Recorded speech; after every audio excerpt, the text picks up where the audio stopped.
정부가 의도적으로 집값 올렸나? 음모론 다시 등장한 까닭.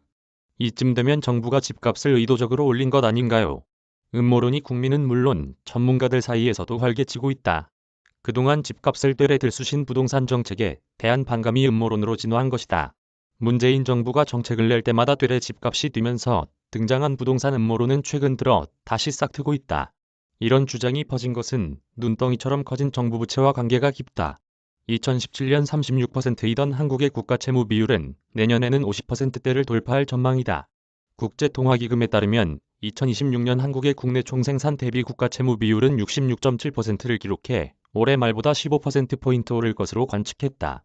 주요 선진국 35개국 가운데 가장 증가폭이 컸다. 집값을 비롯한 물가가 뛰면 정부 살림살이는 뚜렷하게 좋아진다. 집값이 뜀박질하면서 종합부동산세를 비롯한 세금 수입이 늘어난다. 여기에 집값과 전월세 등 물가가 오름세를 보일수록 정부 부채의 실질 부담은 줄어든다. 물론 정부가 집값, 물가 상승을 내심 반긴다는 음모론을 선뜻 믿기는 어렵다. 하지만 국내외 경제학계에서는 중요한 국가재정 이론의 하나로 받아들이고 있다. 박양수 한국은행 경제연구원장 등이 지난 2012년 발간한 저서 부채경제학과 한국의 가계 및 정부 부채에서도 정부가 과다부채를 해소하기 위한 방안의 하나로 고인플레이션을 꼽았다. 이 책에는 인플레이션을 통해 부채의 실질 가치를 하락시켜 정부의 채무 부담을 완화할 수 있다는 내용이 담겼다. 나라 밖에서는 찰스 구타트 영국 런던 정경대 명예교수와 올리비에 블랑샤르 피터슨 국제경제연구소 선임연구원이 작년 발간한 논문을 통해 비슷한 이유로 정부가 집값 등 물가 상승을 반길 것이라고 분석했다. 두 경제학자는 논문에서 정부 부채 비율이 예상보다 높은 수준으로 확대되고 국채 공급 증가로 국채 금리가 상승한 상황에서 부채의 실질 가치 하락을 위해 정부가 인플레이션을 선호할 수 있다고 밝혔다. 올해 고지된 종부세, 세액이 대폭 늘어난 것도 이 같은 이론과 음모론을 뒷받침하고 있다.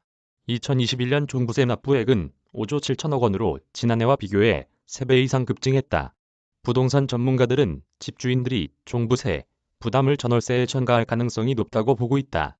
종부세가 늘고 집값이 늘뛰면 국민 살림살이는 팍팍해지지만 정부 살림살이는 나아진다. 그만큼 음모론의 설득력도 불어난다. 집값을 의도적으로 올리는 나쁜 정부는 어디도 없다고 기획재정부 관료들은 입을 모은다. 경무에 시달리며 애국심으로 버틴다는 관료들도 적잖다. 하지만 반성하거나 정책 실패를 인정하려는 공무원은 눈에 띄지 않는다. 홍남기 경제부총리 겸 기획재정부 장관은 집값이 폭등한 올 들어 수차례 집값 고점론을 펴는 데 그쳤다.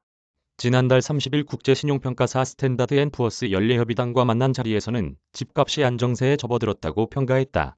정책 실패의 진정성 있는 사과는 찾아보기 어렵다. 이 같은 태도가 음모론을 배양한 숙주 역할을 한 것은 아닌지 관가에서도 곱씹어봐야 한다. 김익환 기자 이메일 주소